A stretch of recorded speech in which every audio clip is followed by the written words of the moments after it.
पीछे पे थोड़ा आगे अंदर थोड़ा आगे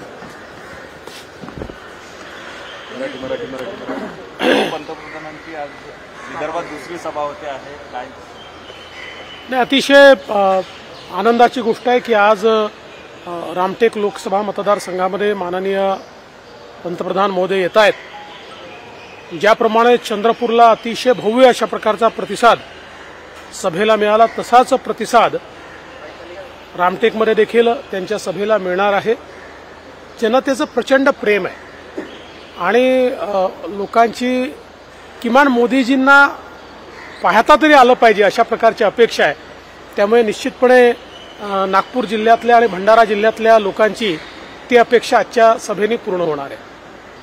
किस तरह का सर इफेक्ट डालेंगे मोदी जी की सभा है, किस तरह का असर पूरे विदर्भ की सीटों पर देखेंगे? देखिए, लोगों का मोदी जी पर बहुत प्रेम है।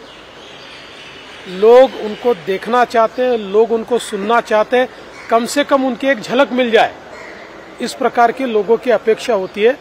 तो उनके आने से बहुत हम लोगों को फायदा होगा। जैसे चंद्रपुर की सभा हुई तो हम सब ने देखा कि एक जनसागर हमको देखने को मिला, वैसा ही जनसागर यहाँ पर भी देखने को मिलेगा। नाना पटोले म्हणतात की त्यांच्या गाडीचा ऍक्सिडेंट झाला, भाजपवाल्यांनी त्याला घातपात करण्याचा मला असं वाटत नाही की नानाभाऊ असं काही म्हणतील।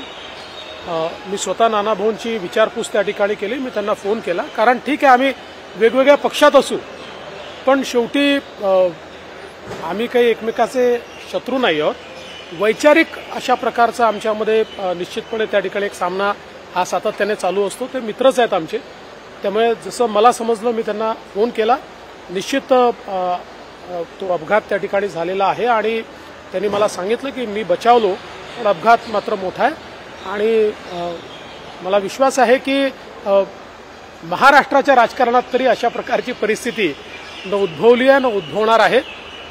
मी त्यांना शुभेच्छा दिलेल्या आहेत। दुसऱ्या टप्प्यातील ज्या मोदी साहेबांच्या ज्या सभा होणार आहे त्या वर्ध्यामध्ये देखील होणार आहे का, काय सांगा? आता तुम्हाला लवकरच कुठे कुठे सभा होणार आहे ते आम्ही सांगू। चला, लोकशाही मराठी ऐका, पहा, जागरूक रहा।